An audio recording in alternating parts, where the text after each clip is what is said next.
Welcome to the Any Last Words pod. My name is Keion, aka Almighty the DJ. And I am Earl, Lonnie Hooks, aka Young One with himself. A special thanks to everyone joining us on Spotify, SoundCloud, Apple, as well as YouTube. We're back at it. Here we are. The God Real of quick. me honors the Oh, God in every one of you. Thank you, Keion, as well. My bad. I forgot about that part. Real quick, just want to say this because I know this nigga is not going to. Earl recently had a birthday, so happy birthday to Earl. He disregards birthdays and all holidays. He would never tell you that his birthday just passed, so I'm letting you guys know. So if you want to let him know, if you want to wish him a happy birthday, you can. Yeah, I mean, okay. All right, here we go. I wouldn't do it only because I don't see the significance in my birthday. like if people want to celebrate Martin Luther King's birthday, like that's cool. But I mean, I get it. It's cool. It's a nice gesture from people. If you want to text me one day a year and all that, like that's fine. Like that's awesome. Hey, it was a nice time. I was happy to see you. Thank you for stopping by. It was a great time, great laughs, food, stuff. But yeah, no, I wouldn't have told. I wouldn't have. I just don't really think that that's premium content. Well, I just want to celebrate your annual trip around the sun. I'm glad that you are still here and living and with us. So why you trying to shit on me? Because now you're saying that if I don't also hold these values, that I am also not holding the value of people's lives and the togetherness and the hold on. And the perpetuity, the continuum of their lifespan. Like I don't. It's not even that deep. Yeah, whatever. It's not even that deep. Well, thank you, sir. Yes, I'm the big 30. I love it. I love getting older. Me too. Like, it's dope. When you're young, actually no, when you're young, I think you want to get older, like in your adolescence, because you're tired of people telling you what to do. Exactly. Yeah. For different reasons. For 1,000%. But no, like going into your 30s is actually pretty fucking dope.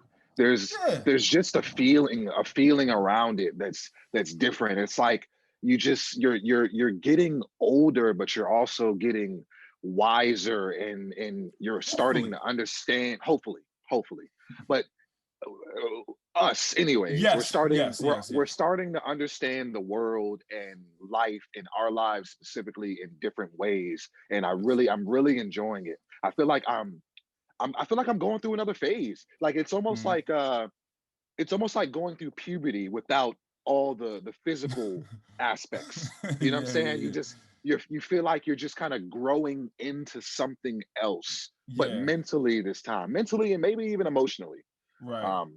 But man, it's dope. We didn't necessarily expect, probably just because ignorance, but we didn't expect for maturation to continue at this depth this late in the game, because we're young. Like nigga, 30 in this day and age is young. It is. Like there's a very good chance. My grandma just turned like 90. There's a very good chance we could be doing this for a very long time. Yeah. So 30 ain't really nothing. 30 is young old. Yeah. 30 is young old. You're old enough to where you should really be thinking about the consequences to your actions, right? And really trying to get yourself together and discover. Or I mean, you kind of should have been. I don't know. I guess you can't really put a time on when you should be discovering yourself. That's just something that sort of sprawls out into all your life stream. But But I feel like something should always be happening. And I was actually having this sort of this thought the other day. So I'll get into this. This is something I wanted to speak about. And I feel like this is something that has happened with maturation, honestly, and this age and wisdom that has come with it for me. because I know that this is something that I subscribe to in the past. I know it's something that people subscribe to all the time. And I know that it's something that people don't think about, which is most things. People just say things and they don't think about them. Okay, I'm about to tell you what it is. I know you're on the edge of your seat. Here we go. Before I get to it, this is also something that I wanted to talk about because, hold on a second, I got you. We're going to build up. We're going to get there. Because we spoke about it on the podcast before, and I thought that the way I spoke about it, it would have stuck. It would have congealed to the mind, the brain matter of people. But I guess it didn't, because the person that made me think about this again is a listener to this podcast. They're at work. This is a woman. She's at work. She's at work with a friend. And a beautiful man walks into their job, comes and sits down. It's a restaurant. They come sit down in the restaurant. Beautiful man and whoever he's with. The person's friend starts tripping out. Oh my God, like that's my table. Look at him, like he's gorgeous. What am I gonna do? Should I drop my number? Should I try to spit game at him? Like it just like went over the moon really, really fast from what I understand. Like that's just strictly based, like this is a beautiful person, one of the most beautiful people I've ever seen in my life. Like I have to do like this sort of beauty, I have to do something with it right now. Okay. That seemed to be the general consensus. That seemed to be the way that people were looking at this, right? Okay. And then so my friend says, yeah, I understood off rip. There was no way, off bat, there was no way that anyone there was going to bag this guy. There was no way anyone had what it took to truly grasp the attention of someone that looked like this person. This person was so beautiful that they seem to be, and by the way, this next one is actually a quote. This person was out of our realm. Damn. Out of our realm. This motherfucker's living in a different dimension of beauty and wonder. Damn. Right? So I heard this. And like I said, I talked to you before on a podcast about this idea of out of one's league in my relationship with that phrase and why I don't like it. But since it clearly didn't stick, I'm going to speak on it one more time. And I think I have a better way of doing it this time. All right. And we're gonna discuss this. So just make sure, for anybody listening, maybe I could be wrong, I could be crazy, but let's try to workshop this. So it doesn't matter what sport you're into or what sport you know too much about. You understand that there are levels to sports.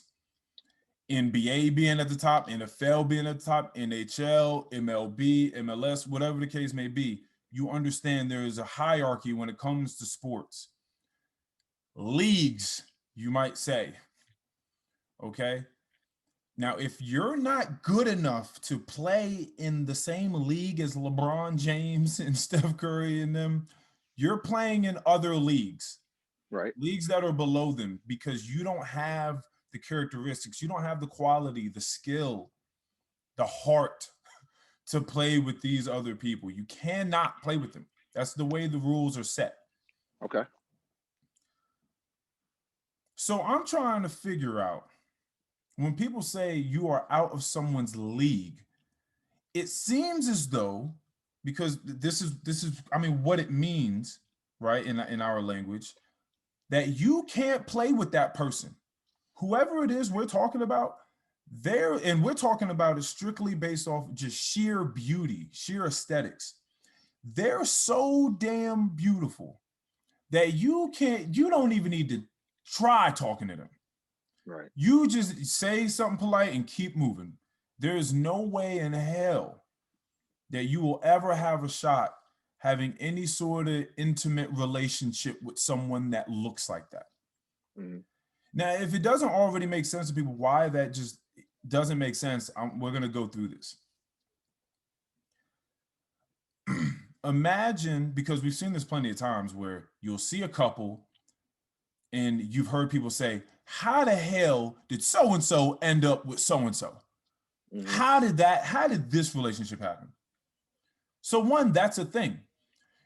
it's completely subjective. Your idea of beauty for this person is subjective, one, and someone else could be looking at them and like, they're okay, like they're not everything it's cracked up to be in your mind.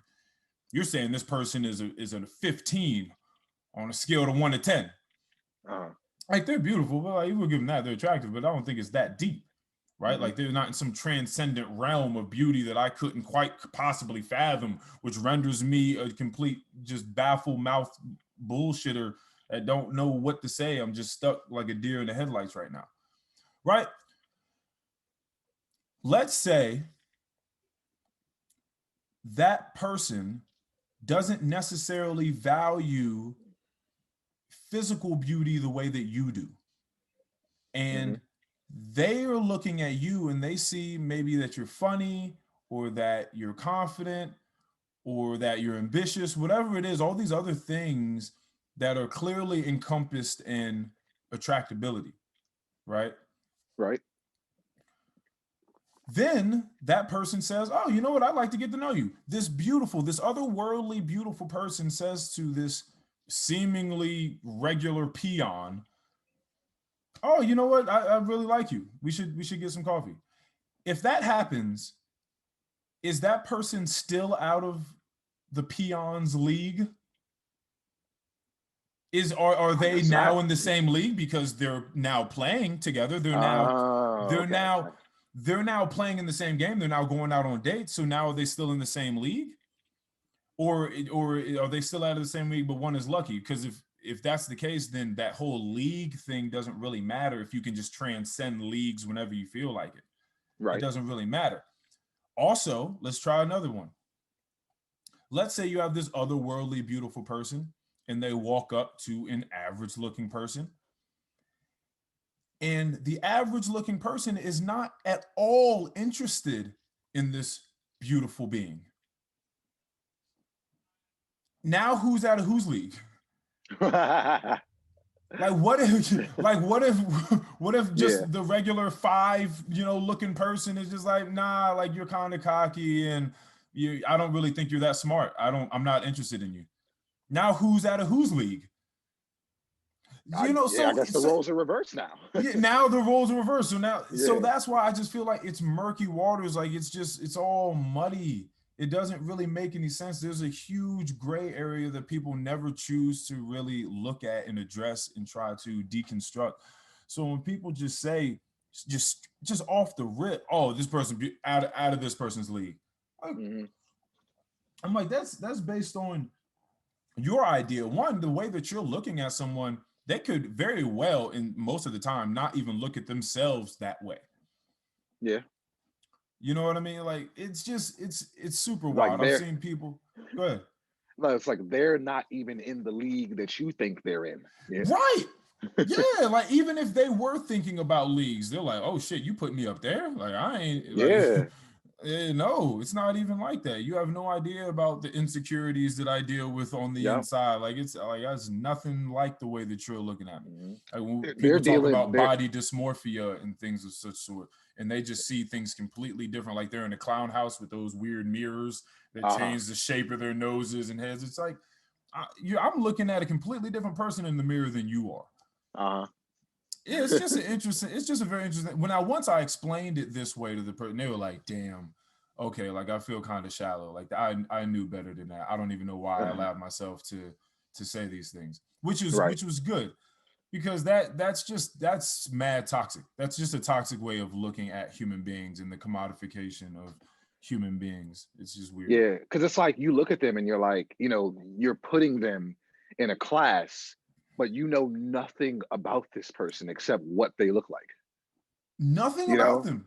Nothing about them at all. They're out of your league, but yet little do you know, on the weekends they're an axe murderer and they're a bigot and a racist and all this. It's like you don't know anything about this person at all.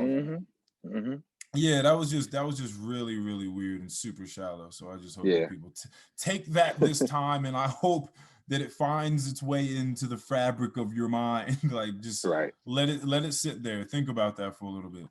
That's mad crazy. So that's a little bit of me getting older and maturing.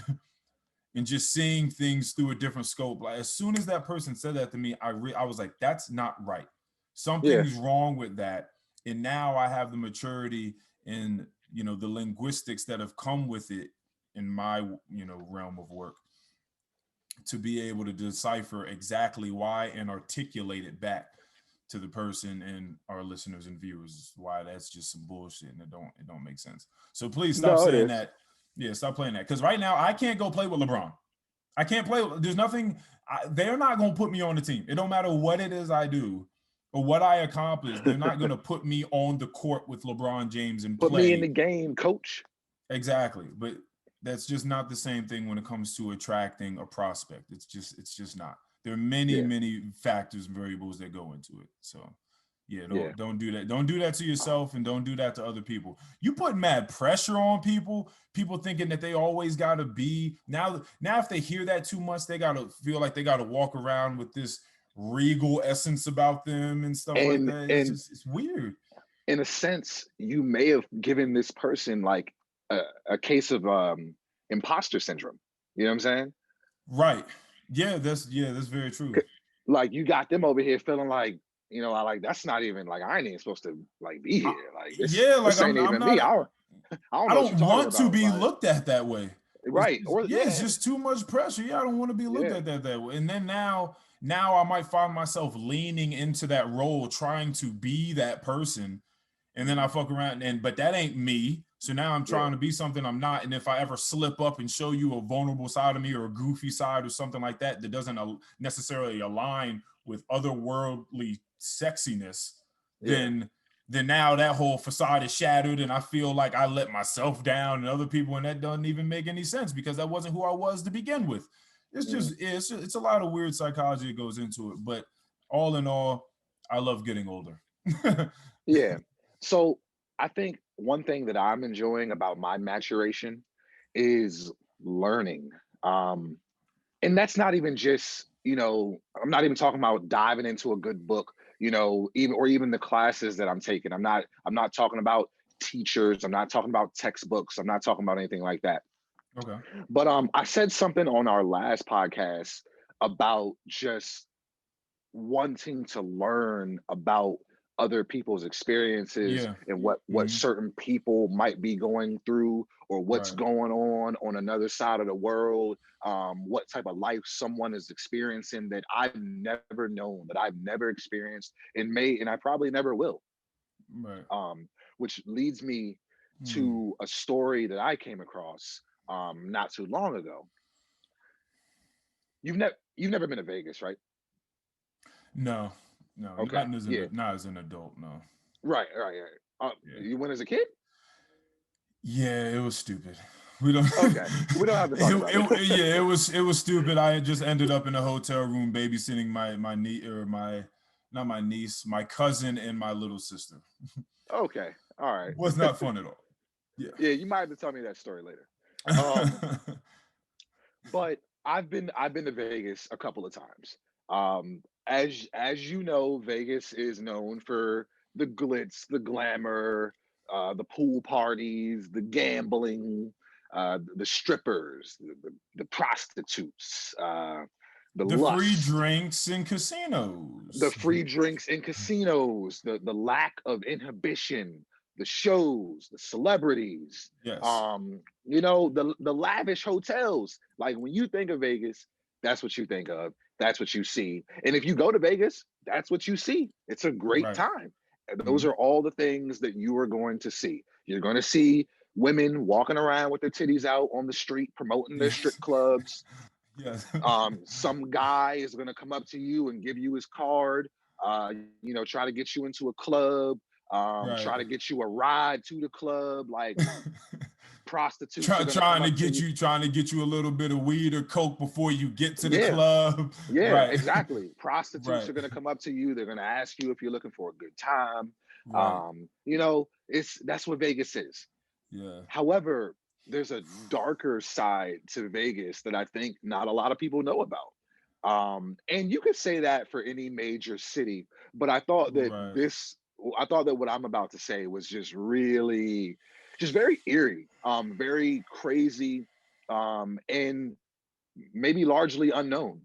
Mm. Are you about to say something? You got? No, I'm not. Oh.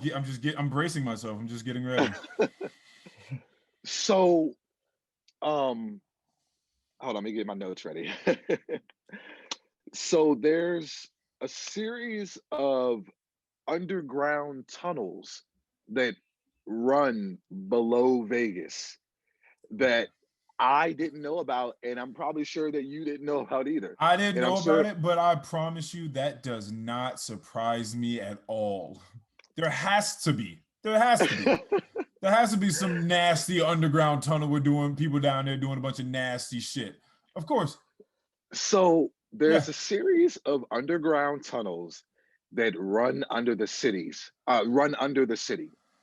These tunnels were put there for drain water for when it rains to run through and seemingly pass through Vegas Mm-hmm. unknown.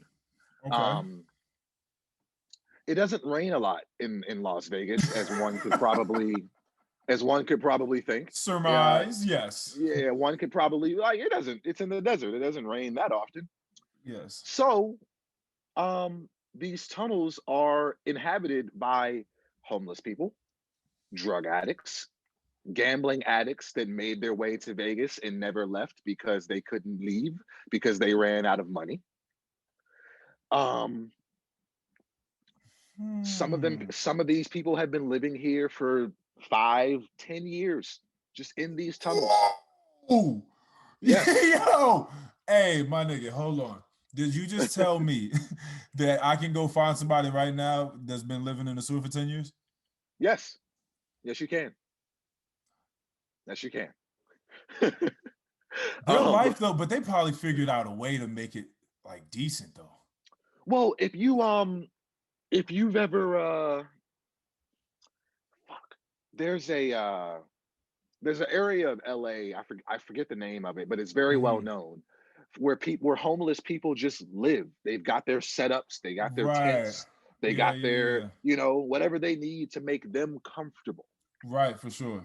And this is just like that. Um so some like I said, some people have been living down there 5, 10 years. Um I mean, if you think about it, you get away from the sun, that sun beating down on you. I told you when I was yeah, down in Florida, it was a complete opposite from here. People not trying to run away from like the rain or the cold. uh-huh, They're trying to get the fuck out of the heat. yeah, Overpasses, underneath bushes, trees, like that's where the places are at. So I uh-huh. can imagine now you underground. You don't really have to deal with any of the elements. You don't have to deal with all that outside. You don't have to deal with piercing winds You coming don't through. you don't they don't got to deal with that, but they got to deal with some other shit. So these tunnels, they go fairly deep. There's no sunlight down there unless you have a flashlight. They're living in complete darkness. I mean, I didn't say it was a happy place to live. Like these And motherfuckers living down there like Bane from The Dark Knight. basically, but here's the thing. Molded by it. They the people, they refer to themselves as the mole people because moles live underground in complete darkness. The mole They people. call themselves the mole people. But Holy here's where it gets shit. crazy. Here's where it gets crazy. There's no surveillance down there. You know, people get their shit stolen down there all the time. People have been murdered down there. People get assaulted down there Of all the course. time. That no, he said all the time and laughed at it. All the No, time. no, but I feel you because it is just because people moved to the basement doesn't mean that it's still not motherfuckers. And the fact that they're, people that are seem to be, quite helpless. uh, They're needy people. They need some things. Okay, uh, they're not in the best place in life. So you can imagine that there would be some crime going on down there. mhm. It's easier. Like you said, Oh there's yeah, no surveillance, there's no policing over there. I can do whatever the fuck I want. That's wild. Just yeah, a whole and like civilization of mole people exactly, just underneath the city. a whole civilization of people that live in darkness under the glitz, the glamour, the lavishness, Oh the my gosh. money.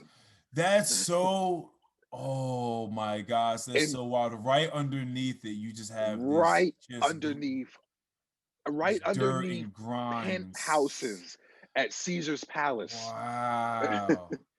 Yeah, That right. couldn't be a more romanticized look at humans. Yeah. That is And insane. so the first thing I thought of is like, Wow. yo, this is the real life version of the Upside Down from Stranger Things. Like,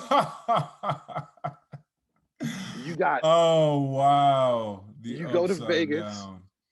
you go to Vegas, you see all this awesome stuff, all this tourism, all this money, all these Right. lights, these All fountains, the like opportunity that all the presents itself to opportunity, you. you know, just, you know, and then you got these mole people just living underground, just living the complete opposite life. It's really crazy. And many people have called on the government to go and clean up this urban wasteland, because that's what it is. It's an urban wasteland. Um, however, the government, I don't know if they'll actually come out and say this, but they just don't really want to put their time and resources into going down there and doing anything about it. It's really insane. Because I mean, just think about, there's Yikes. hundreds of people living down there. They don't want to go down there and just go down there in the darkness and clean up all that shit that they have down there. They don't give a shit. And As long bring them up to it, the top yeah, level, yeah, bring them up on to the where, streets. yeah, to on the Vegas Strip. No, Yeah, no, because if you're not no. gonna, yeah, because if you don't already have a very thorough and well thought out plan to execute the well-being of these people once they are brought up to ground level, then what? You just what?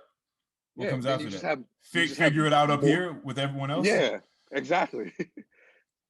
So That's just a rough. That's really rough. I wonder what it would just do because I'm just thinking about the darkness, and I would say the solitude if it weren't for the fact that there were so many people down there. But just the fact that you might come to the realization that you're living the upside down, the fact that you can open up a sewer top and just come out the street like the fucking Ninja Turtles right. and just look at all this beauty around you and money. Yeah, I like that would automatic. I mean, bro, that's mad depressing. it is. That's super depressing. That is crazy. That is sad. That is super insane. I couldn't So imagine what that's like to live down there, but I can only imagine what it would do to the mind. I could imagine it sort of rotting the mind and just turning you into a more pessimistic person. mhm. Well, so a camera crew went down there. I forgot where they were from or who they represented. But a camera crew went down there, and they were instantly met by, you know, eyes and shit. You know what I'm saying? Like, these people don't get visitors. You know what I'm saying? Nobody just goes down there to holler at Jerome and say what's up and spend some time. Like, that's Yeah, not, you know what I'm saying? right. So like, you could see like the people, they were very like, oh, who is this nigga? Yeah. Like, what's up with this nigga? Like, who are these niggas? Like, you saw people were like reaching into their pants, reaching behind their backs, like they were about to pull out a gun or a knife. Like, they were Right. like, they were very cautious. Right. Like, who are these people? We don't know them. Why are they down here?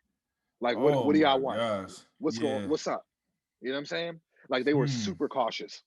I And there would were say that even, that's a savage way of like depicting the people or that of I'm sorry. No, because that's just facts. I could just say that I'm certain that when people hear that, you would look at these people as savages. But what's really funny is there'd be no difference between them and the people living in gated communities. If you saw mhm, somebody that don't belong in the area, you'd be like, yo, what? Hey, call the police. Who is this? We don't, this motherfucker does not look like he lives around here. Call the police. No property value. Get them out of here. So that's a it's valid point. very interesting. It is a That's a valid valid point. ass point. Mm-hmm.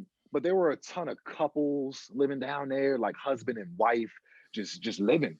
And there was, you know, one of the stories was really strange to me. Like it was just like, damn, for real. So there was this guy. He's a meth addict, Okay. and he's wanted. He wouldn't tell them like what state, but he's wanted for assault in a state somewhere. Right. And so he has, you know, he's with this girl. And so he's like, you know, I gotta go. I gotta leave. You know what I'm saying? I got a warrant. I gotta get out of here. You know what I'm saying? I gotta go.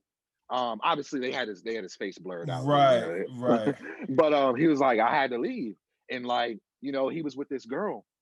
And so he told the girl, he was like, you know, like you have to come with me. Like I can't do this alone. I can't do this alone. They run off to Vegas. He had money at the time, lost all his money gambling.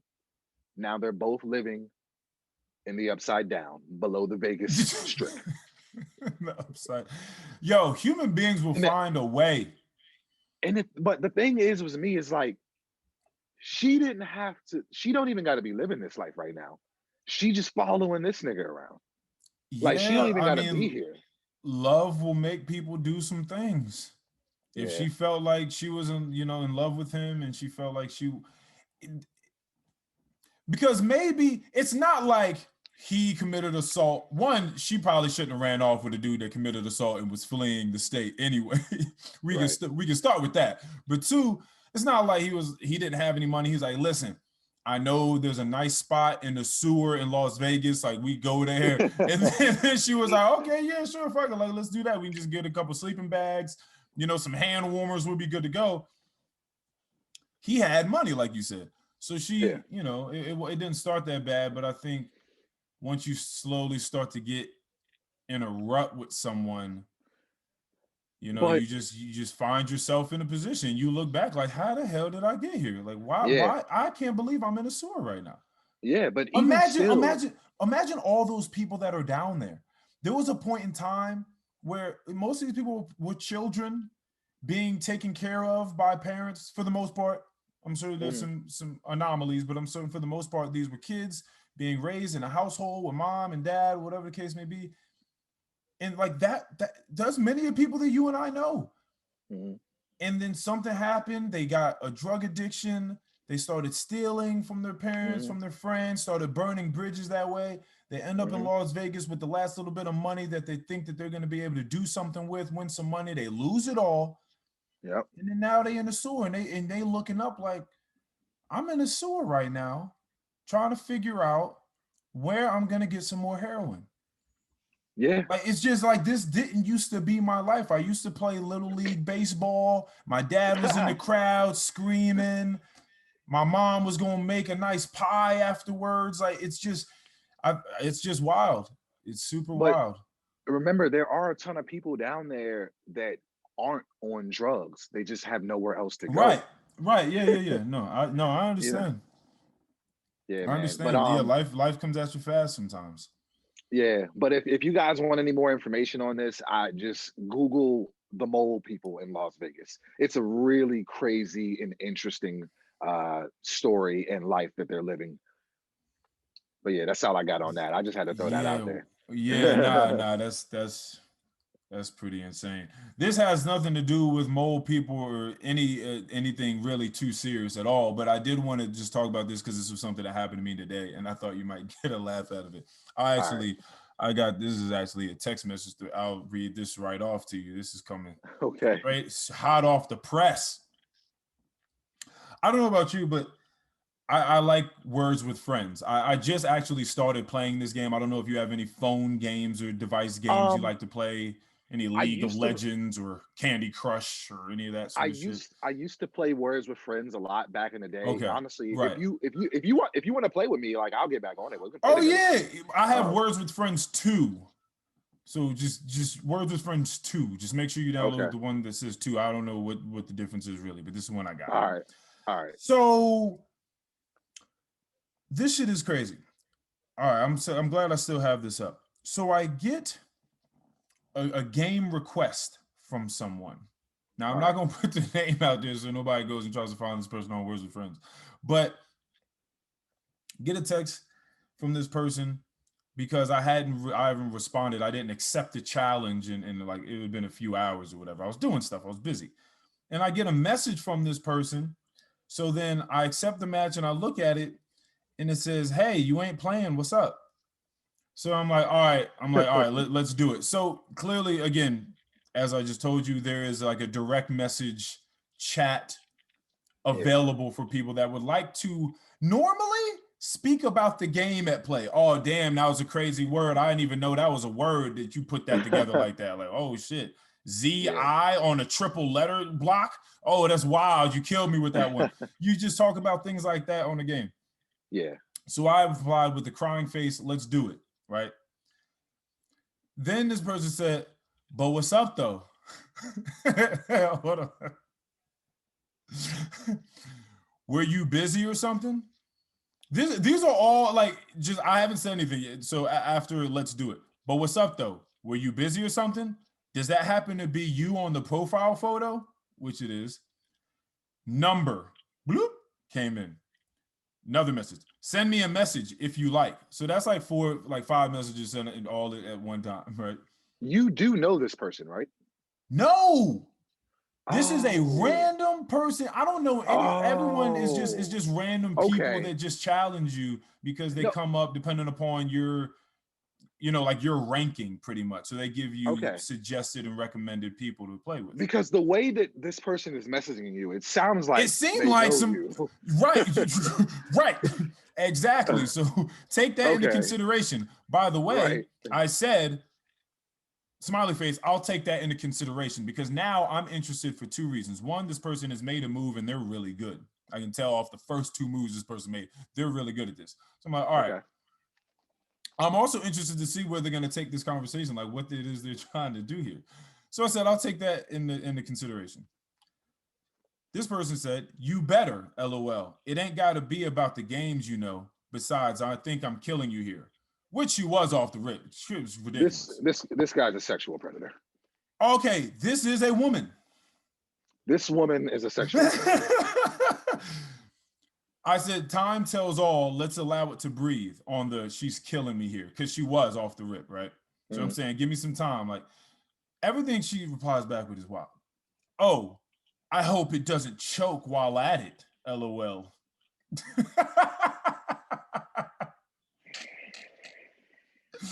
Hold on, here we go. I said, yikes, with like the wide-eyed blushy face, like yikes. She said, don't let it terrify you, LOL.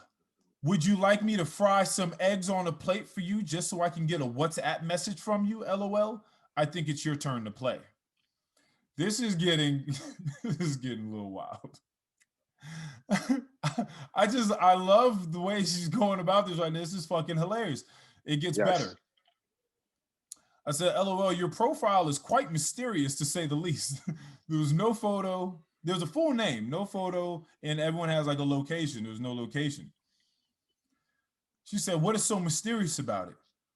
And I didn't say anything for a while. Oh, and he's ghost on me again. How amazing. I said, LOL, I'd say the lack of photo and or location. How does this hustle work exactly? Like, how do you end up with all of my money at the end of this? Because in my mind, I'm thinking, this is someone that's going to try to get me to text this number in the WhatsApp, and then they're going to start trying to sell me their OnlyFans page or some shit like that. That's what I'm thinking. This is not a real shot being taken from somebody where I looked up the area code is from like fucking Nevada or something like that. I was like, this isn't really happening. This person said, the hustle? What are we talking about here? Hey, asshole. then I again put the blushy face emoji like, yikes, again. She said, what? You're rude as fuck. But ain't no problem about that. Rolling eyes emoji. We're done here. I said, okay, enjoy your day with the sunshine emoji. And then she said, go fuck yourself. is wrong with people? What is all this for? Bro, keep in mind, this is words with friends we're talking about. Yeah, like this is words with friends. Like she coming at you like y'all was playing craps on the block. Son, she's coming at me like she knows me. Right. Not only that, she's coming at me like I actually said something, like I'm actually being rude to her. Like what she's doing isn't unconventional and shady and weird, and inappropriate, and yeah, like come on, man, don't do that. So I just thought that was hilarious. I had to share that because I was this was just a couple hours ago. I was like, what the hell? Yeah, that's wild. What are we doing here?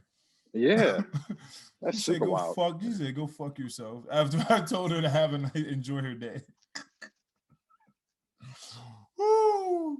It's a lot of crazy people in this world, man. Yeah, it's a lot of crazy people in this world. I thought that maybe you want to get into the shits, man. You want to get into our positivity for the day? Yeah, let's get into the shits. Shits. Oh, actually, now I think about it. Yeah, I should introduce this. So, a great friend of ours, for the people listening, viewing, has bestowed upon me a wonderful deck of cards, 33 of them to be exact, with meaningful questions on them. And I thought that I would bring them to the platform and we would read them off once a podcast episode, give us a little bit of time to, to think about it. So we've looked at this card like 3 days ago at this point. Yeah. So we could try to collect our thoughts and maybe write something down on it. And I thought that it would be really interesting to bring this to the platform because not only is it going to help us find our words with things and our intentions with things, but I'm certain it'll stir up some mind in other people that are listening, and they might very well just be interested in what we have to say to answer these questions. I think it'll be interesting, especially because I'm certain that you and I are going to be answering all of these extremely differently. And it's yes, we are. I just love that contrast.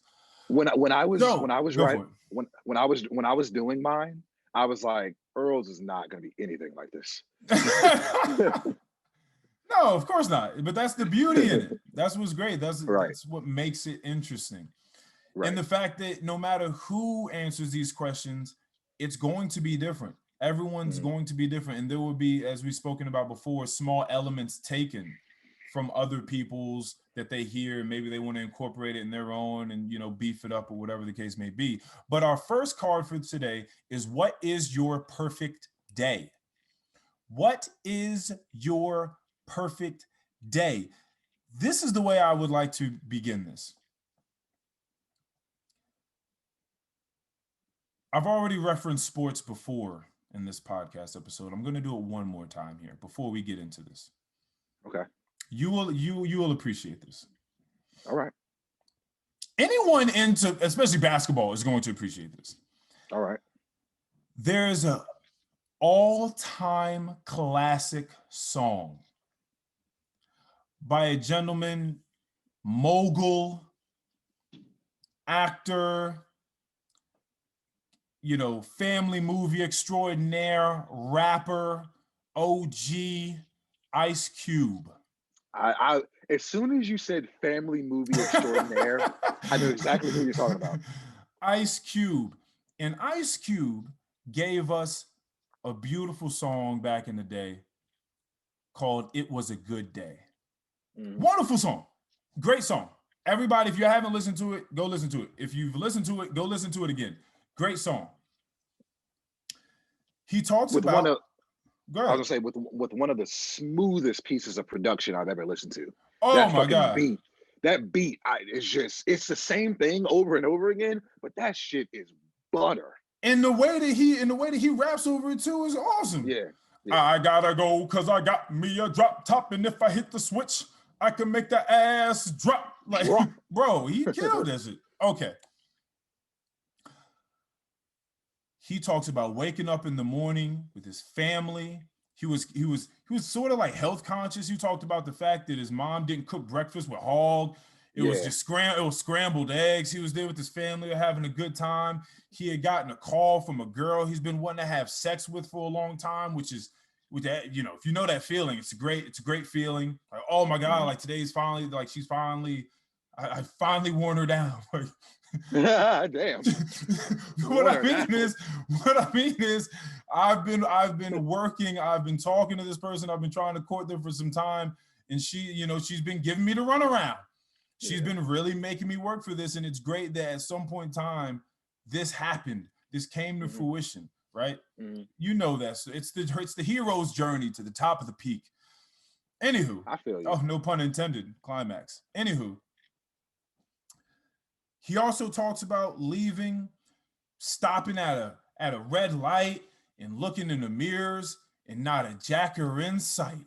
And everything is all right. You know how great it is to go to a stoplight and realize that there's no one with a gun creeping up behind you about to put the gun to your head and steal your car? I'm sure it's a great feeling when that shit happens all the time. To not have to worry about that. And I hear that that's something that goes down in Chicago all the time. Like, that's where they catch people slipping a lot of times, is at red lights. I bet. There are certain people that won't stop at red lights, is from what I'm told, especially at night. Well, mostly at night, because that's where a lot of people get caught slipping. That sucks. You just you'll just keep coasting. Yeah. Have to have that thought in the back of my mind. Like, nah.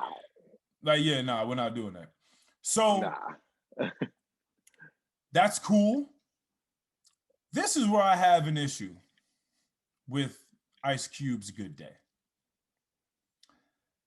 Because everything else seems as though it was very quite possible that this could have happened to him in this day. This motherfucker then goes on to say that he called up his friends to see what basketball court they were playing basketball at. And I haven't heard anyone address this before, so I'm going to address it. I know what you're about to say. This motherfucker said, catch me on the court, or something like that, like, on the court and I'm trouble. Last week fucked around and called a triple-double. Triple-double. Allow me to discount what he just said. Allow me to explain this to people that aren't necessarily up on basketball jargon. Oh my God. A triple-double in the game of basketball is the achievement of a double-digit total in 3 of 5 statistical categories: points, blocks, assists, steals, rebounds. If you go play basketball at the court with your friends, by the way, it looked like it was a 3-on-3 game. Okay. You have to think about, like, I mean, how many points? Like, because when you playing basketball, like, just on the court, like, niggas is only going to like 20, maybe. Like, maybe. If you play on 3-on-3, you're probably not even going to 20. It could be like 11 straight up. Like, you're not even playing win by 2. Right. But maybe 16, something like that. We'll go a healthy game, let's say anywhere between 11 and 16 for the most part, usually 3-on-3 game, half court. Yeah. What stats was his nigga getting? First of all, you're not telling me. First of all, I don't even believe that Ice Cube was ever really good at basketball, to be honest with you. You'll never convince me that Ice Cube was like good at basketball. And for him to get a triple-double, the people he was playing with was absolute trash. Because there's no way he should be blocking shots up to 10 points or 10 blocks. He shouldn't be getting 10 steals. He shouldn't be 10 assists. This nigga was a one-man team. 10 rebounds. Like, there's no reason he should be doing any of these, especially to the 3rd degree. Right? Like, there's just no way. But I just thought that it was fucking hilarious. And everyone was just like, oh, damn, that nigga. This motherfucker said, freaking niggas every way like MJ. I gotta say, today wasn't. No, hold on. You don't get to say that, Ice Cube. You weren't doing these things. So I just thought that I would bring that up. Hopefully, in both of our good days, we're doing things that they're fathomable. My shit is realistic. Right. That's the point I'm getting at. Like, everything that I wrote down, I can do. Right? I can get this done. So there's no running to the court and getting a triple double with a couple of my friends. That's fucking insane. But it's a great song though. Amazing song. Absolutely. Definitely, go check it out if you haven't. All right. Would you like to go first and tell us about your perfect day, sir? Sure. Run us through this. Yeah. Are you having any sangria today with your podcast? No. No. Okay. Okay. That was all good. My goodness. That was I mean, it was delicious. It was delicious, but that hefty ass fucking pour, that was like a half a cup of brandy. That's what it's supposed to be. I didn't know. I've never made sangria before, but I can promise you that it was a different level. Right. but it was absolutely delicious. There was orange and apple cut up in there, and the best part for me is always going and getting the fruits. Absolutely. Yeah, like that's absolutely. Fucking awesome. Honestly, it makes me want some sangria right now. Like I kind of want. Yeah, I wish I had some sangria. Yeah, it was like a bottle of Kaleidoscope, which is I believe a red blend, I want to say. Mm-hmm. And then it was like a half cup of brandy, the oranges and the apples in there. And would it be? I think we threw like a little splash of cran grape or something in there just to balance out that fucking brandy. That brandy was crazy. Are we still going to talk about the point at the end as far as like those other elements that could go to a good day, but do they belong? All right, hold on. Oh shit! This motherfucker is going to get props. This motherfucker is prepared. This motherfucker is in show and tell. Oh, you about to pop it? You about to pop one on us? Pop that! Yeah, what's that? What's that called? That's a dogfish? No, this is Flying Dog Bloodline. Probably one of my top 3 favorite beers. Understood. What's the alcohol content on that bad boy? It's like a 9.8, huh? 8.0.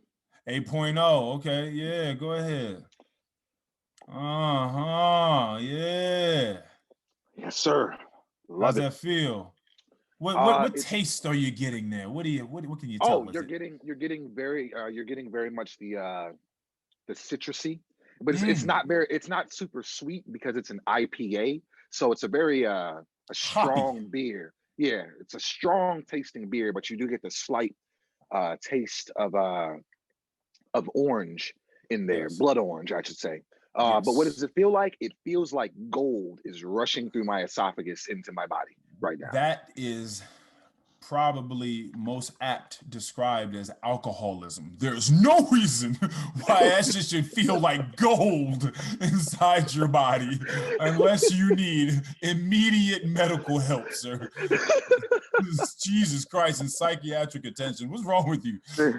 Don't tell people that we got young people that listen to this podcast. I won't have you disrupt their healthy maturation by telling them that that blood orange smells like gold and tastes like gold and feels like gold and makes you a better person.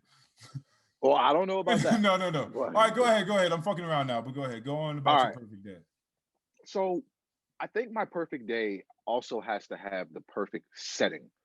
And I tried not to go too above and beyond on, the perfect day aspect, but I do believe, for me at least, the perfect day has to have good aesthetics.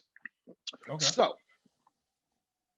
the perfect day is me waking up to just a really nice view. Whether it be a really nice city skyline or a very woodsy area that I can see through my window, something like that. That starts my day off perfectly. Okay. So you definitely don't want to be waking up looking at the side of a sewer. No. In complete darkness. No. With a camera crew in your face trying to figure out how you heathens are living life down here. Yep. That's just so sad. All right, yeah. All right. I would eat breakfast around my preferred time, which is between 10 and 11 a.m. I would have a steak. Damn near brunch. Yeah, damn near. I would have a steak, egg, and cheese croissant from Wisey's in Georgetown, which is in DC, for anyone that doesn't know that. Okay. I would follow that up with spending time with my son, fishing, hiking, riding bikes, going to the beach, all things that me and him both enjoy. Okay. Midday, I would probably have a steak and cheese with fries from Danny's or Eddie Leonard's. Let me think about this. So you woke up, I mean, you're having breakfast between 10 and 11. Let's say you have it at 10. You can probably get a hike out in that amount of time. Okay, so we're around noon. All right, so continue. What are you getting from Danny's? A steak and egg, or I'm sorry, a steak and cheese with fries from Danny's or Eddie Leonard's. It's just, I'm giving you my perfect food scenarios for that day as well. Yes, yeah, I understand that. After that, I would probably take a nap. And the reason I throw that in there is because I never take naps. And I always want to take naps. I just never do because I feel like I just never have the time, or I just never have the will to just go in my fucking room and just lay down and go to sleep in the middle of the day. Okay. So my perfect day could consist of a nap. After that, I'll probably play some PlayStation. I like to play the PlayStation. I don't get to play it every day, but on a perfect day, I'm getting some PS4 time in. I don't have a PS5. I'm a fuck nigga. Sorry. And then after that, the perfect ending to that night would probably be taking my fiance out on a nice dinner date, somewhere out in the city, having a nice dinner. And after that, I would come home and intimacy would ensue, as you would say. Understood. All those things happening. And don't get me wrong, there's probably some other things I could have thrown in there. But all those things combined in one day is the perfect day. Right. And you can do all those. There are no triple doubles in that. Yeah, no, I can do all those things. You can do all those things. Yep. No, that's nice. I knew that the sentiment of family was going to be there, of course. Like you're going out with your son, getting out fishing. I knew fishing was going to be a part of it. I kind of want to ask, now that you brought in steak and eggs and then steak and cheese, if you were on death row and they asked you if they could bring you your last meal, is it some steak meal, some steak dish? Because I feel like you're just a carnivore. It would probably be a ribeye cooked medium rare with a baked potato with all the fixings and roasted vegetables. All the fixings, like a loaded, like sour cream, cheese, bacon, butter, salt, pepper, butter. Yes. Yeah, I get it. That's a wild potato, but the fact that people you just never had a loaded baked potato? No, I know, but for anyone that eats that on a regular, stop it. Oh no, I don't eat that. There's someone out there doing it. Stop it. Stop it right now. I love baked potatoes. I just hate making them because they take so long to make. But I probably have a baked potato maybe like 3 or 4 times a year. So I am good. Okay, so here we go. I liked it. I was about to say, where's the sex coming? I was like, what are we talking about here? All right, so I wrote mine here in my wacky journal. Bear with me, because now that like you said, ours weren't the same at all. You're gonna have to bear with me. I figured yours would be a lot more thorough. Yeah. And there's definitely some bouginess in this in some certain places. Yeah, I'm gonna name some things. Is it gonna make you smile at least? So, all right, here we go. What is your perfect day? I wrote this at noon yesterday, 2 days ago. 8 hours of sleep have been fulfilled. So that's the first thing. I had to have adequate amount of sleep before. 8 hours. Because when I wake up with the 8 hours, I can do 6 and 7, but when I get 8, it's a completely different feeling. I wake up I know that I'm on 100. I'm ready to go. I'm ready to take the day by the ass. I awake at 7 a.m. I write this shit like, all right, here we go. I awake at 7 a.m. by the welcoming sunlight peering over and through the trees outside my window. This nigga's Edgar Allan Poe. It's very important for me to wake up to the sun, but to the elements by nature. Right. Birds are singing harmoniously and sweetly with one another. That's also huge. When I wake up to birds chirping, I'm just in a completely different mood off the rip. I wake up with a smile on my face sometimes when that's the case. The sky is a translucently painted blue and pink cotton candy swirl. We've all seen that sky before. We've seen the blue and the pink. Yeah. I know what you're talking about. I light my cashmere blanket wood wick candle and listen as the fire crackles whilst I start my oil diffuser, casting hints of rosemary and eucalyptus into the fabric of daybreak. I like you. The sense matters, like you wanting to look outside matters. Right. I'm just trying to put it all together. Right. The oil water percolation and faint embers from the candle sing in tandem as beautifully as the birds. I begin my 30-minute mindfulness meditation. I leave my room to find all of my closest friends highly vitalized, laughing, preparing a worthy breakfast of eggs with aged cheddar, turkey bacon, fresh sliced avocado, whole grain blueberry waffles, bowls runneth over of pomegranate, sweet mango, thinly sliced banana, raspberries, blueberries, strawberries, vanilla yogurt with coconut granola, bagels with cream cheese, and smoked salmon with a plethora of hot coffee and tea drinks. Wow. That would be an awesome way to. I'd love to just walk out and all my friends are just there and we just making fucking dinner, like making breakfast together. We're just having a great, like, that's an awesome. This is my perfect day. I really thought about this. This is awesome. I see. We all sit, speak, and feast for 2 hours with not a phone in sight. So with the time that I put here, by this time, it's probably about, let's see, I got up 7 o'clock, 30-minute mindfulness, 30 minutes, 2 hours. It was probably around 9:30, 10 around this time. All right. Subsequently, we all drive out into the largest, quietest field we can find and practice flow yoga for an hour in the sunny 72-degree with a slight breeze weather. I thought about adding something about what the weather was specifically in mind, but I didn't. I know yours would be much hotter than 72. It's at least 80.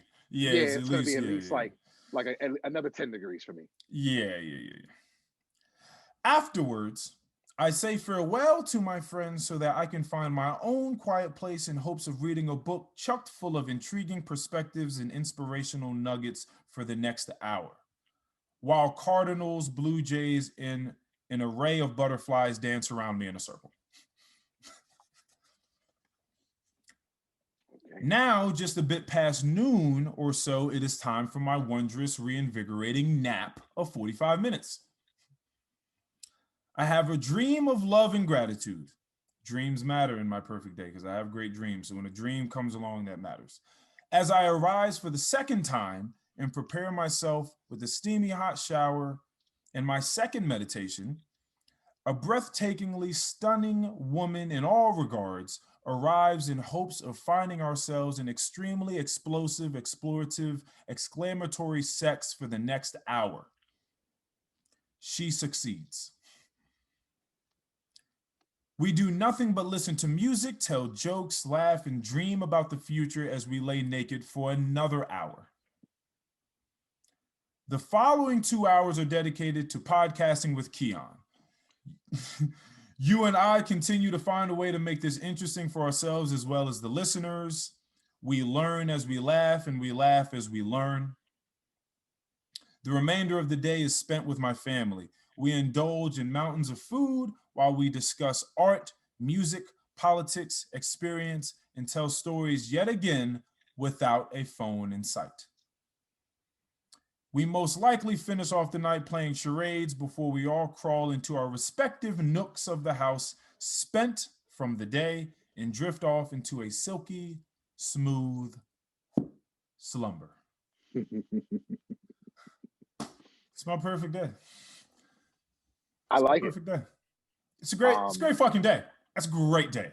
That's an awesome day. It's an awesome day. You know what? I'm just now thinking about this. If I could fit in a gig after the dinner with my fiance, a DJ gig, that also adds to the perfect day. Yes. If I could end the night coming home at 2 a.m. after entertaining hundreds. Yes. At a club or bar. Yes. That's the end to that perfect day. Getting that natural high that comes with feeding off the energy of the people. Yeah. Booty, rocking everywhere. Yes. Yeah, I feel you. The sound of music thumping and ass cheeks shaking around and screams in the air, alcohol and sweat in the atmosphere. I snorted like cocaine. Yes. And the fact that you know that you aid towards sort of that opportunity that those Las Vegas city nights give to people. Mm-hmm. You know that you are contributing to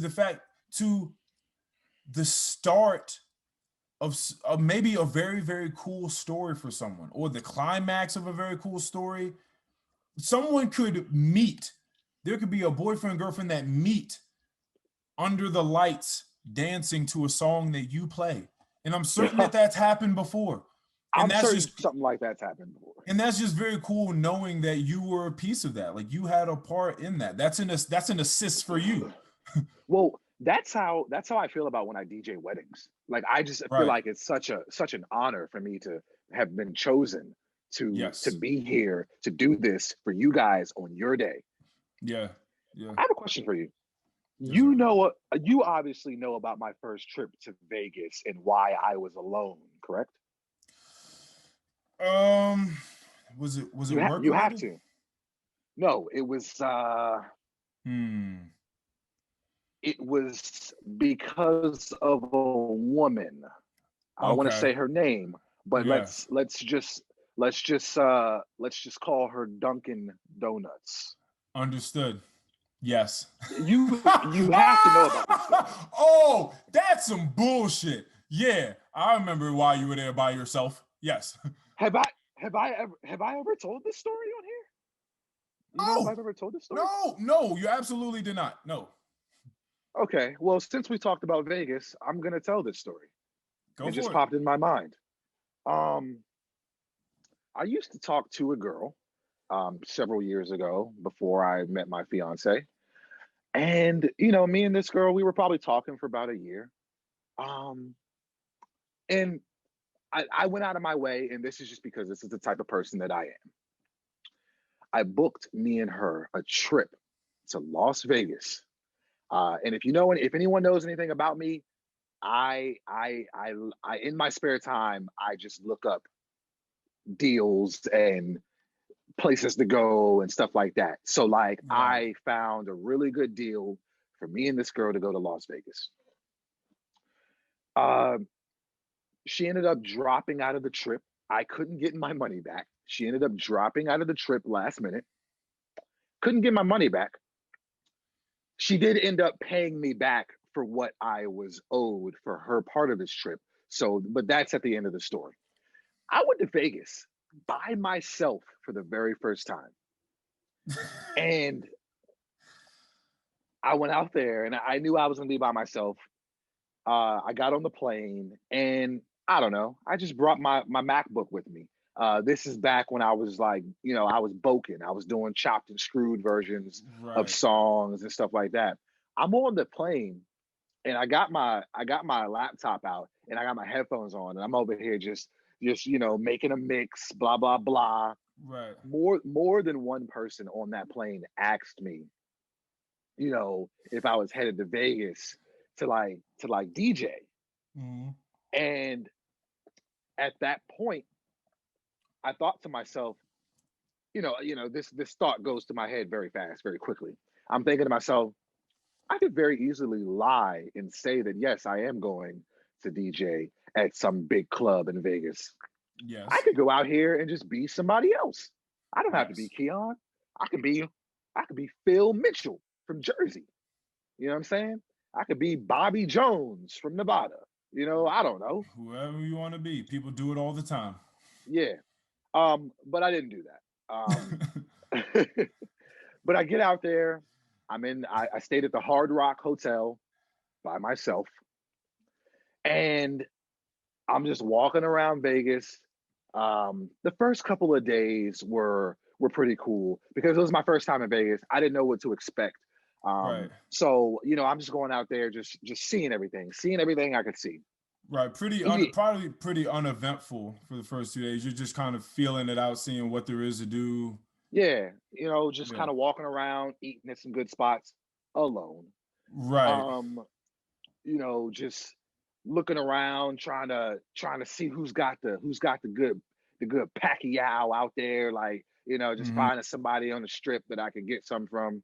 Right. And yeah, man. And I will tell you this, one thing about going somewhere alone is that, and I don't know, you've been somewhere alone before, so you could probably speak on this.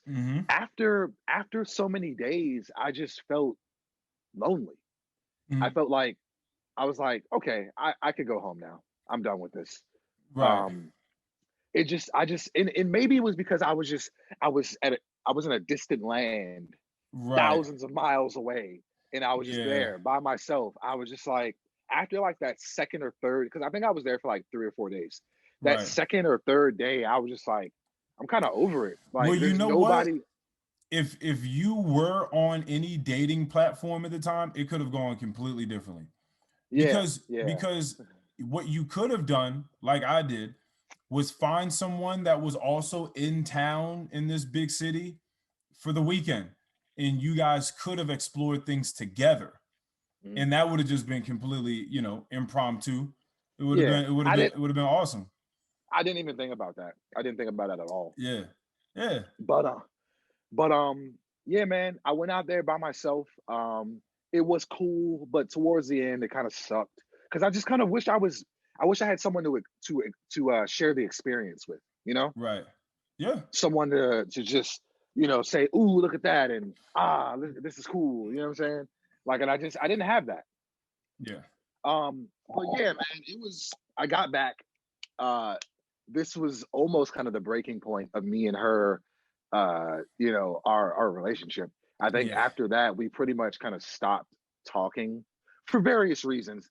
Because it was kind of getting a little iffy towards the end, but we stopped talking for various reasons. But this was kind of the straw that broke the camel's back for me. Yeah. 1,000%. But like I said, because you have this idea of what's gonna be. You out here spending. Oh, I got the plane ticket. Don't even worry about that. We about to get out here. We're gonna hit the casino. We're gonna hit these shows. We about to see some Circus Olay. We about to get some food, some drinks. We about to be doing it. No. But here's the thing. The reason why she dropped out is because she didn't feel like she was equipped enough to take this vacation with me. She felt like her money wasn't good. And I mean, I can respect that. Yeah. I can respect that, but it's like priorities.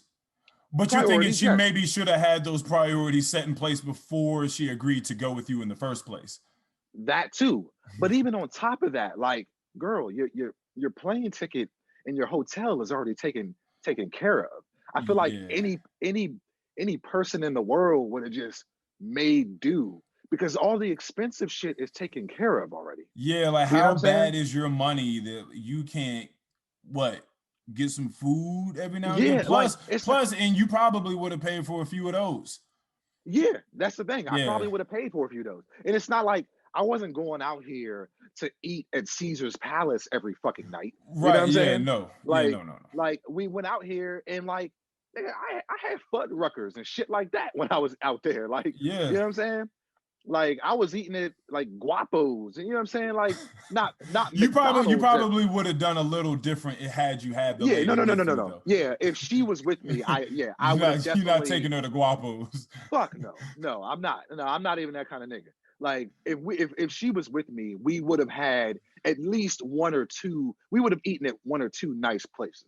I was about to say you can just hit Liberia in 28 for Guapos, right on the corner of that. Nah, if she had come, we would have eaten at more at nicer places. Yes. But that's the thing, like your hotel and your plane ticket is already taken care of. Like, and even some of the food you would have eaten, it would have already been taken care of by me. Like, Mm-hmm. you telling me you don't got like $400 to just bring with you? You know what I'm saying? Just and don't get me wrong, like Tough some times. people, I You guess. was about to have her go out there and end up in the sewers, nigga. She.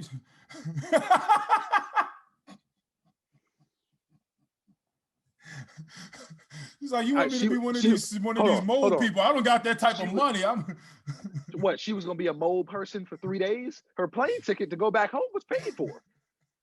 She didn't have to. If she became a mold person for the rest of her life, that was on her. What if she didn't have the money to continue life and sustain the life that she built for herself back here? She was like, listen, I don't got no money left. I spend it all here. If I go back, I'm just gonna get kicked out of the place that I live in, and I'm not gonna be able to do nothing. I'm not gonna be able to pay no car note, no none of this. Like I'm gonna just get in this sewer and try to find a way to make some money until I get back over there. Then I can continue my life. I tell you this much: if those thoughts were running through her mind, she was already fucked up before she went to Vegas. Okay, that had nothing to do with it. yeah. She didn't, and she definitely didn't need to go if that was the case. Yeah, but yeah, man. If you would have been up on that knowledge, and you would have had like a Tinder or a Hinge or a Bumble or something like that, you could have been out there and found something. Because lit. Yeah, because in the fact that it's Vegas, there would have just been endless like there would have been someone you could have linked up with. That's not even that was not even an issue. Mm-hmm. And I've told you before, I don't ever think it's gotten caught on podcast recording, but all the difference, because I be doing my research. So when I was on these platforms heavy, I realized all the different reasonings that people were on them, and now that we bring them in here, or now that we're talking about it, I can bring some of them in here because it really is interesting. But one of them, a huge one, is trying to meet someone for a couple of days to just go out and explore a city that they've never been in. They're going to be there, for a couple of days, and they're trying to see the sights and have some food and, and just the culture as much as they can, intake everything around them. And it'd be cool if there was someone there that knew the place. Or it might even be cooler if it was someone that's also just in town and we're just going to do this together. And you've never seen anything either. That's a huge adventure. So that's something that's been brought on by these sort of dating sites, which is really awesome. Then you have people that are on there trying to find their wife or husband, like right then and there. And they're like, that's what they'll say in their profile. I'm looking for something serious right now. Which I always felt like was weird, because how do you know? Like they're like, so whomever hits me up, whoever I match with, and we have correspondence now, you need to be taking me seriously. Like if we go out to dinner, I'm not wasting my time. We need to be thinking about whether we can have date number 2, whether this is going to be something serious down the road. We need to be looking for those qualities in each other off the rip. I'm just like, okay, so that's it's giving me a little disparity. I don't know. It's a little much. It's a little much. So unless you happen to find someone that's like, yeah, I want to get married next week. I've seen people. We can get married in Vegas right now. I talked to a chick. She went out on a date with a guy, and by the way, she was pregnant when she went on a date with him. Right. So she's not with the guy, the father's not in the picture. She goes out on a date with this dude that she met on Tinder or something like that. And I want to say at this time, she's like 6-7 months pregnant. She's like pretty far along. She's out on a date with this guy. And he was so in love with this woman. By the end of this meal, he was talking to her like, listen, I know this may sound crazy, but I just feel like the stars are aligning, the prophecies being fulfilled, whatever it is you want to call it, the frequencies are matching. I just know. I know that you it. It makes sense. I feel that connection. It's strong. It's undeniable. You have to call the father of this child and let him know that it's going to be me in the delivery room when this baby is born, and I'm going to raise this child. This is date one we're talking about. Date one. Hour 2, hour 3 of knowing someone. Niggas is he wild. Was with it. And he was blowing her up like long afterwards and stuff like that. And I kept making jokes talking about he's probably outside your window right now, blah, blah. But, you know, yeah, that was actually pretty wild. Anywho, wow. So if you find someone that's also on the fast track to trying to have some babies and start that whole life that you think you're going to manifest just because someone else wants it to, whatever, then yeah, I guess that's, you know, it'll make sense. So you have the people that are trying to meet someone on the fly and go explore things. You have some, you know, people that are trying to find their next significant other right then and there. You have people that are clearly, you know, this is probably number one, just trying to find someone to, you know, well, no, this isn't number one, but people that are trying to fuck. And when I say fuck, I don't mean the next category, which was people that are just open to what may happen. You meet someone, you guys have some cool conversation. Maybe you go on a date, maybe you have sex, maybe you don't, maybe you have a second date, whatever the case may be. You're just open to the plethora of opportunity or possible avenues that this conversation and melding together of two souls could possibly bring, right? I'm talking about people that are trying to fuck right now. Like, what's up? Like, you look good in this photo. Where are you right now? I want to know where you are. I'll tell you where I am. I'll let you know the ETA. I'll be there this time. Like, do you need me to bring some wine on the way?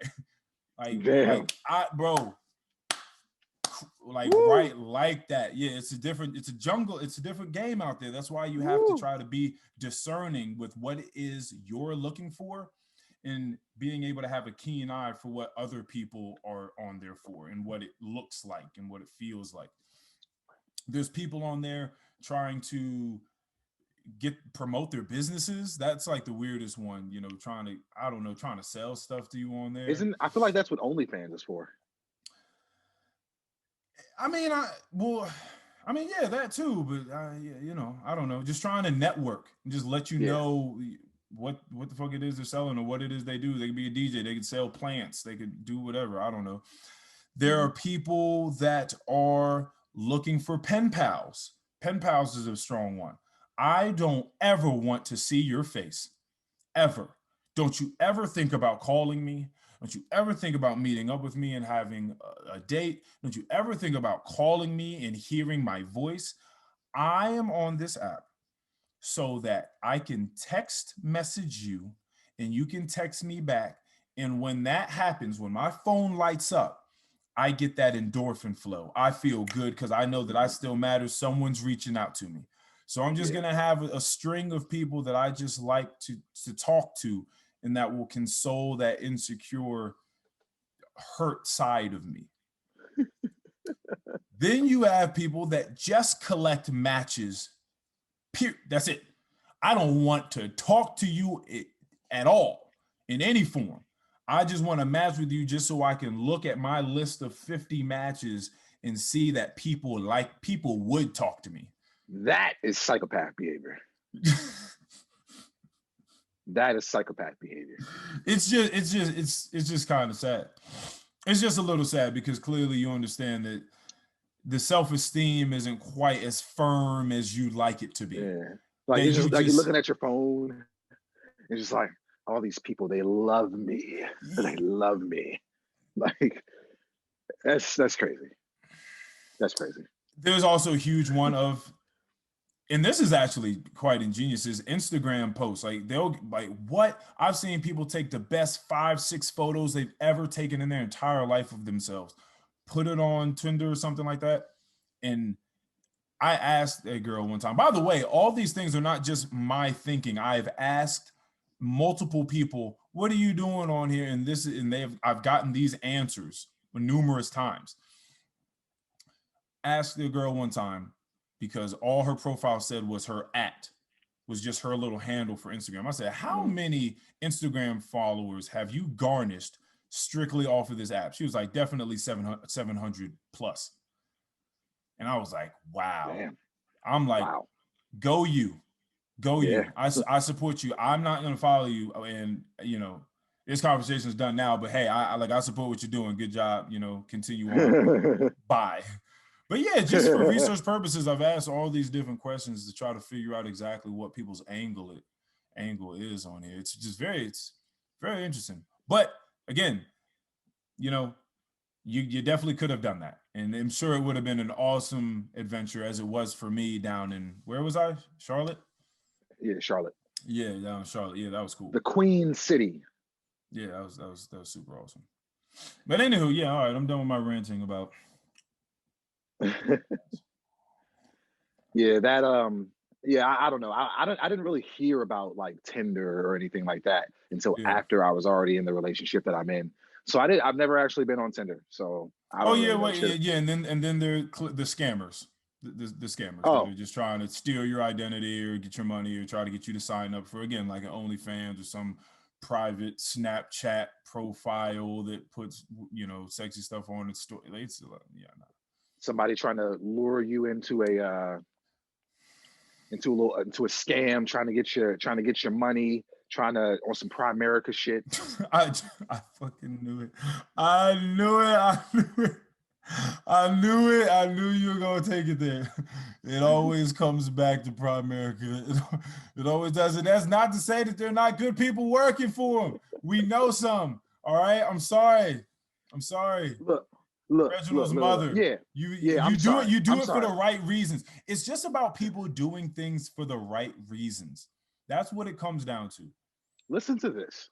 So as we've alluded to, me and Earl both are not working as much as we want to or like to or need to. My last day at my job before it shut down, I had this guy come up to the door and, looking to purchase, shoes and whatnot. And here I am on the inside, taping up boxes, putting shit in boxes. Clearly, we are closed. Very clearly. He comes up and he's like, "Oh man, are you guys closed?" And I'm like, "Yeah." He was like, "Man, like, I can't buy anything at all." And I'm like, "No, you can't." He was like, "Man, like, I called last week. You got some shoes in here on hold for me. I wanted to come get those today." And I'm like, "Yeah, I'm sorry. Like, you can't. I can't do anything for you. I'm sorry." Excuse me. And so he's like, "Oh wow, so you're not gonna have a job after this, huh?" And I'm like, "No, I'm not. I'm gonna find one though." And he was like, "You could take my number down, and I work for a company. I really feel like you've got the type of attitude where you're just a very caring person." And you just have this, you're so caring and you have this great salesmanship. I feel like you do really well for this company that I'm working for. Do you want to give me a call in a couple days when everything's shut down? Like, I can give you my number, my email address. Like, just give me a call in a couple days. He was already giving me the vibes for for come work for me while I work for someone else that works for someone else that works for someone else. That's the vibes he was giving me. Right. And I just had to tell her, I was like, "Nah, I'm okay, man. I'm good." He was like, "You sure? Like, I feel like you just have all the no, I am okay." I am okay. How funny is that we've just been scared and conditioned to a point where we'd much rather just take unemployment than even see what this man is talking about. No, fine. I have a nice sewer spot I have lined up for myself. Don't you even worry about that. You hold on to that job. Give that to someone else. It's fine. Thank you, though, for all the kind words. I understand. Thank you. Leave me alone. Man. Yeah, I don't know. But and again, and it's I've said it before, I'll say it again. It just comes down to the intentions. It comes down to the intentions. What are you doing things for? I've read a couple very interesting articles this week. And that sort of seems to be a common theme in things that I'm running into, or at least I'm at least personalizing it. That's what I'm getting out of it. I'm probably projecting. But have you heard about the Supreme Court in this recent hearing that they've had? It was like November 4th, I believe, it was in Philadelphia. It's about the Catholic social services and LGBTQ rights. I don't think I heard anything about this. So pretty much what's happening is Catholic social services, because of their religion and the way that they choose to practice it, do not give kids, right, like to foster. They do not give kids to same-sex couples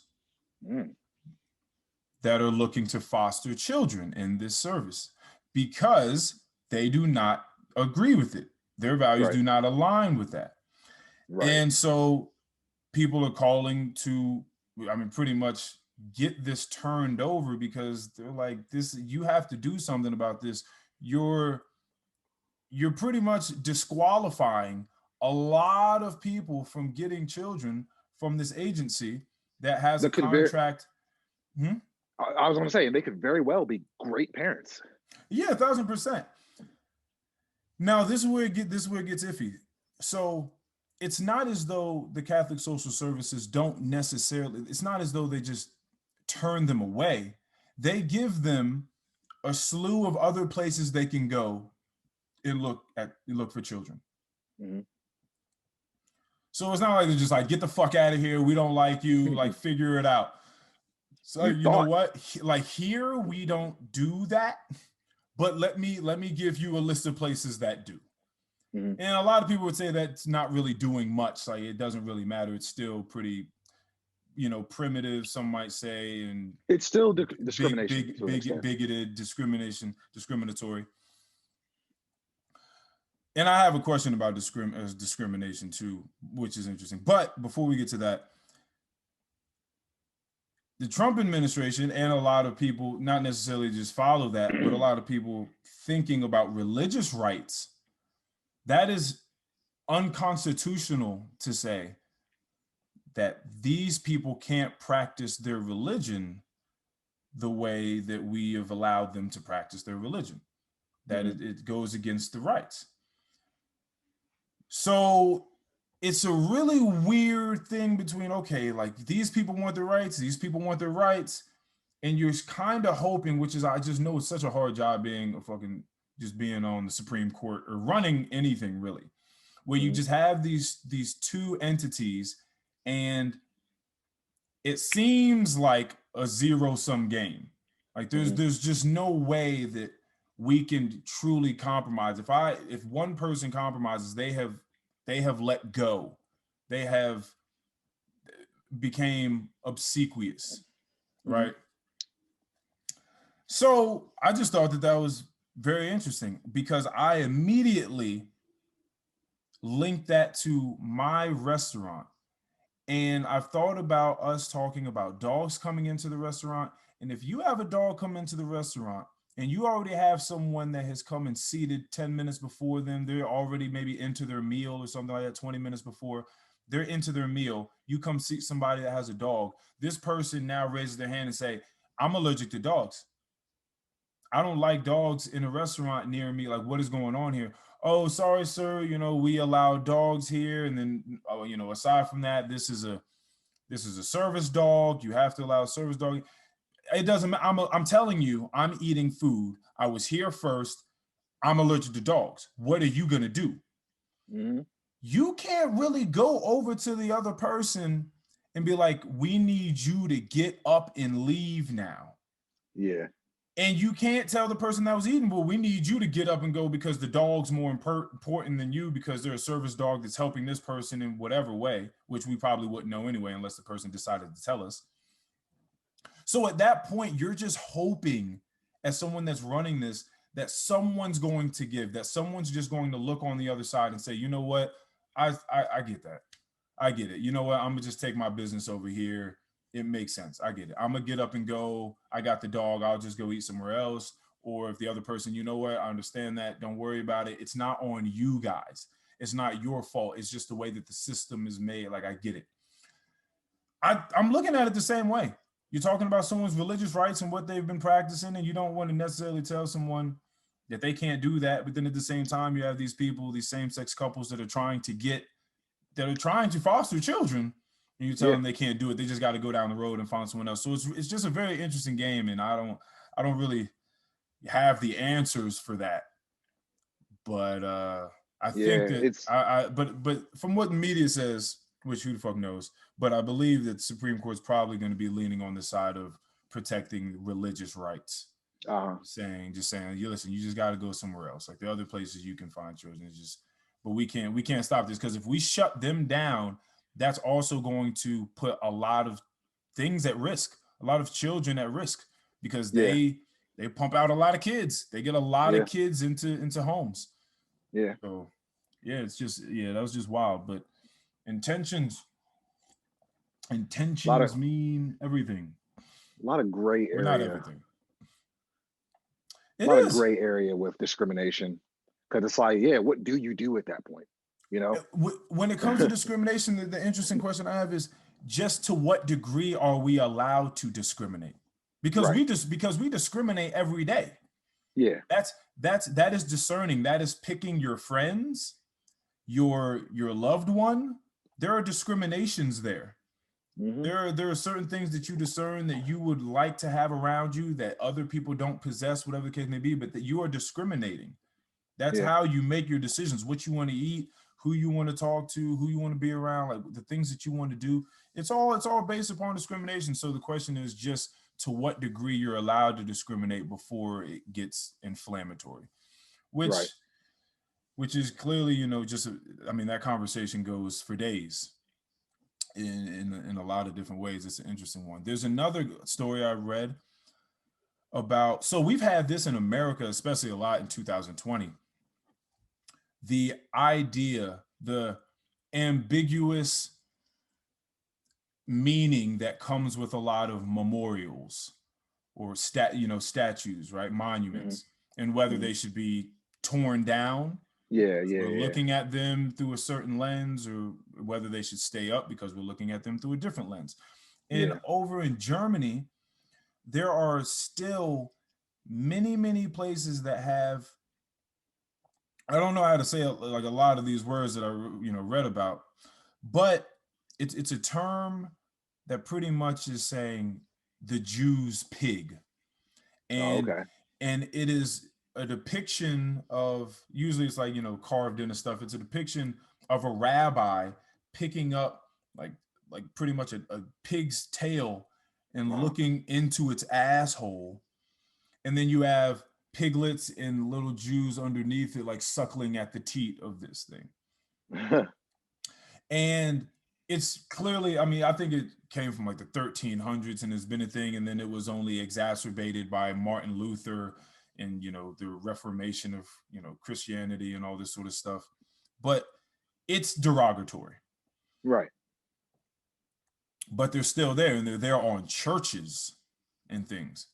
Mm-hmm. And what's interesting is they spoke about in this article that in English, we have two words. We have memorials, we have like monuments.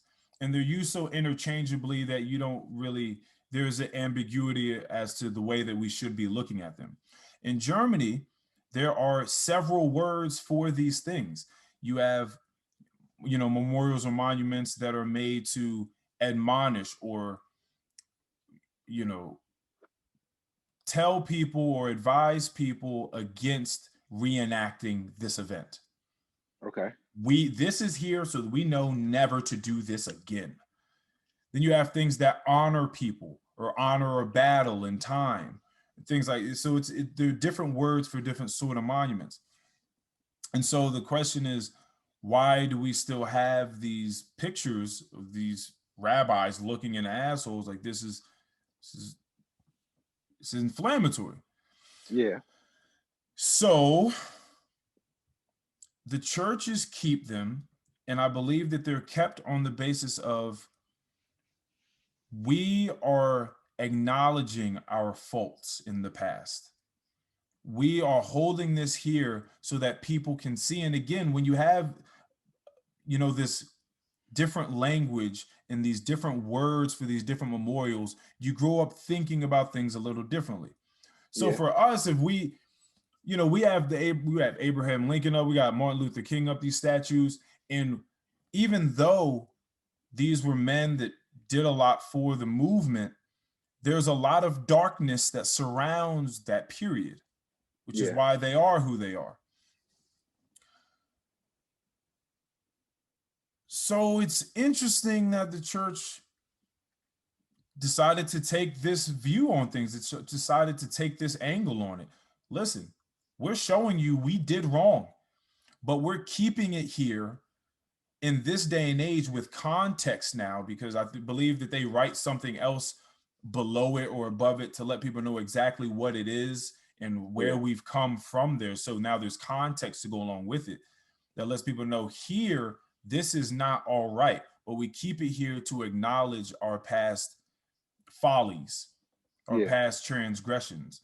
I just thought that was very interesting, because if there was a statue or some engraving of some niggas getting whipped, and maybe there isn't, I don't know about it, but if it was out there, I feel like that shit's not gonna rock over here in America, not after 2020. Hell no. But people are not gonna allow that to be the case. And especially not on the basis of we keep it here so that we can remember what we did so that we don't do it again. Who wants to remember that? Well, I don't know. I mean, that's sort of history in itself, right? Like people want to remember the past so that they say you don't repeat it or whatever it is. You can't know where you're going unless you know where you've been. All these sorts of sayings come along, come to mind. I don't know. I just found it all interesting because, again, all this conversation is about intention, why people are doing certain things and trying to understand both sides and seeing where they're coming at. I think that it's interesting on both sides. People are fighting for it. People are fighting against it. And that's whether it's for that or it's for the LGBTQ rights in Philadelphia, whatever the case may be. It's all very, very interesting. I don't necessarily think that you have to just pick up a flag as soon as you hear these things and parade around with it, but it's interesting at ground level, just having these sort of mental exercises and thinking about where people are coming from. It's crazy. Yeah, Intention. Super wild. That's super wild. I got one more. All right. Did you know that in Hawaii, there are plenty of people that don't speak Hawaiian? Well, yeah. You knew that. See, so, I mean, I don't know why. I just would assume that you in Hawaii, a lot of people that grew up in Hawaii spoke Hawaiian. Like when you go to a lot of places where where there is an indigenous language, a lot of people would know it. But I didn't take into account that Hawaii was colonized a long time ago and made people stop speaking the language and made people stop doing things like hula dancing, and were like given citations and stuff like that and try to erase people's identity, like we've seen over and over again in history. Of course. I totally believe that. Yeah, no, I just read that. I was actually just kind of upset. I'm like, yo, you just stopping hula dancing is wild to me. Like that's just wild. Like you just got a bunch of people that just want to live simpler lives and sort of enact trees in the wind and dance and stuff like that, and you just want to take that away. Anybody comes wild. Here, you better not put a goddamn flower around their neck.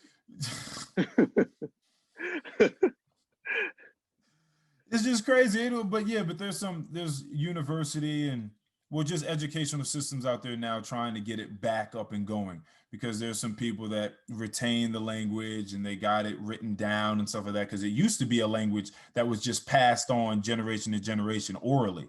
but now they figured out a way to get it, and transcribed and all of that. So they have like a decent amount of people down there now learning how to speak Hawaiian and keep it going, because that is a huge loss of culture. Yeah. Because language, that's what it is. The language is, there's so much culture based inside the language, and when you lose that, you lose a lot of old things. And I guess that could go both ways. Same thing that happened to our ancestors. Yeah, you just lose a lot of what was, where you came from, and what the importance of those things was to your ancestors. Yeah, it's very interesting. But yeah, that's all. That's all I got on that. These are just some little fun tidbits I've been reading about this week. Yeah. Yeah. I mean, I'm out of information for today. Yeah, you look like you are spent from my words. No, I'm not spent from your words, but I don't have any more topics. Give the people your last words, sir. Let's go ahead and end this out with a bang. Let's give them something nice. Well, I'm gonna go back to the whole maturation thing, man. Like, getting older, it means a lot more to me now than it meant to me 10 years ago. I feel differently about it. I'm glad that I'm coming into my own. I'm learning more about myself and about the world. And I encourage anybody that's listening to this to do the same thing. It's a lot of world out there. It's a lot of information out there. All you got to do is just take the reins of your own life, take the reins of your own mind, and hop out there and learn something. Young Pacific told you so.